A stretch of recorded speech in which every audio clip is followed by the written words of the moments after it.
Halo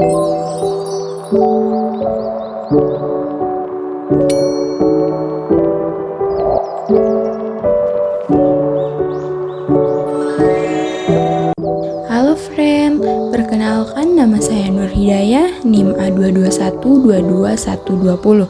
Pada video kali ini, saya akan menjelaskan materi mengenai anabolisme. Anabolisme terdiri dari beberapa subbagian. Yang pertama ada fotosintesis. Apa sih fotosintesis itu? Fotosintesis adalah suatu proses pembuatan atau pembentukan makanan yang dilakukan oleh tumbuhan, terutama tumbuhan yang mengandung zat hijau daun yaitu klorofil dengan bantuan energi cahaya matahari. Mekanisme fotosintesis secara ringkas yaitu tumbuhan akan menyerap air melalui akar lalu disalurkan ke seluruh bagian tumbuhan.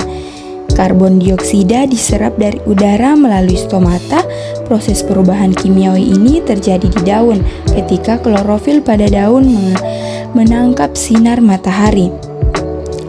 Fotosintesis adalah pemanfaatan energi cahaya matahari oleh tumbuhan hijau untuk mengubah air dan karbon dioksida menjadi karbohidrat.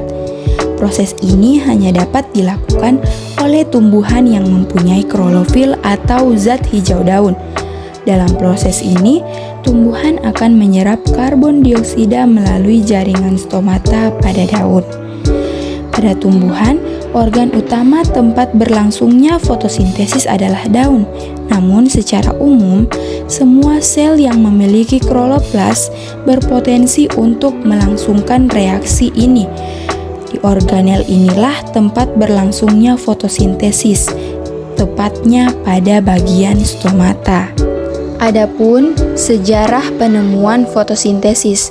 Pada tahun 1799, seorang dokter berkebangsaan Inggris bernama John Inhouse berhasil membuktikan bahwa proses fotosintesis menghasilkan oksigen atau O2.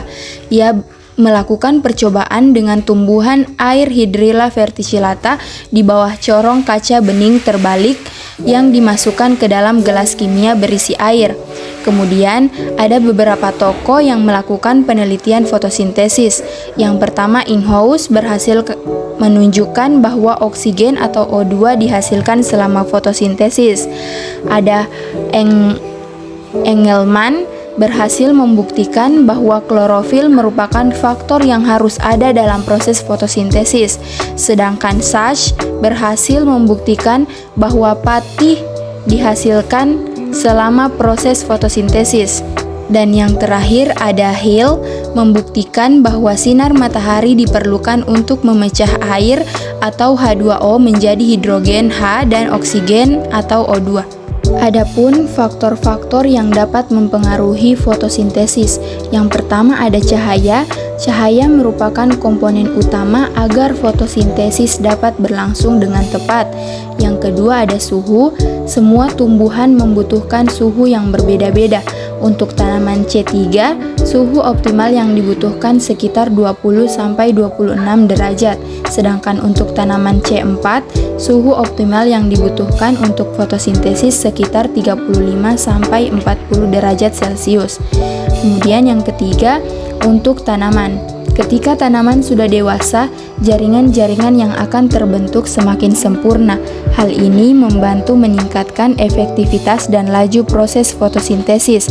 Yang keempat ada konsentrasi karbon dioksida, CO2 dan oksigen O2. Karbon dioksida sangat mempengaruhi fotosintesis. Semakin tinggi konsentrasi karbon dioksida di udara akan meningkatkan laju fotosintesis. Berbeda dengan karbon dioksida, semakin banyak konsentrasi O2 akan membuat intensitas fotosintesis menurun. Kemudian yang kelima, ada air dan kandungan hara. Proses fotosintesis akan terganggu apabila tumbuhan kekurangan air, begitu juga air yang melimpah. Hal ini juga mengganggu proses fotosintesis. Klorofil sangat membutuhkan unsur Mg atau magnesium dan N atau nitrogen. Ketika kekurangan kedua unsur tersebut membuat laju fotosintesis menurun. Kemudian ada reaksi terang dan reaksi gelap. Reaksi terang adalah percobaan fotosintesis yang dilakukan di bawah cahaya matahari atau cahaya lainnya. Reaksi gelap adalah percobaan fotosintesis yang dilakukan tanpa cahaya matahari ataupun lainnya.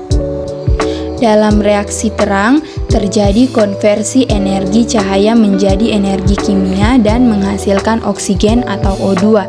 Sedangkan dalam reaksi gelap, terjadi seri reaksi siklik yang membentuk gula dari bahan dasar CO2 dan energi atau ATP dan NADPH. Energi yang digunakan dalam reaksi gelap ini diperoleh dari reaksi terang. Reaksi gelap merupakan lanjutan dari reaksi terang. Reaksi gelap terjadi pada stroma. Tujuan utama reaksi ini adalah menghasilkan karbohidrat dengan cara mengikat karbon dioksida di udara. Sesuai namanya, reaksi gelap tidak memerlukan bantuan cahaya secara langsung sebagai sumber energi. Dalam reaksi terang, terjadi 3 proses yang berlangsung di dalam membran tilakoid, yaitu pigmen fotosintesis menyerap cahaya dan melepaskan elektron yang akan masuk ke transport elektron. Bersamaan dengan itu terjadi fotolisis air atau pecahnya molekul air menjadi oksigen, ion-ion hidrogen H+ dan elektron. Baik, itulah materi yang bisa saya paparkan. Lebih dan kurangnya saya mohon maaf. Saya akhiri. Wassalamualaikum warahmatullahi wabarakatuh.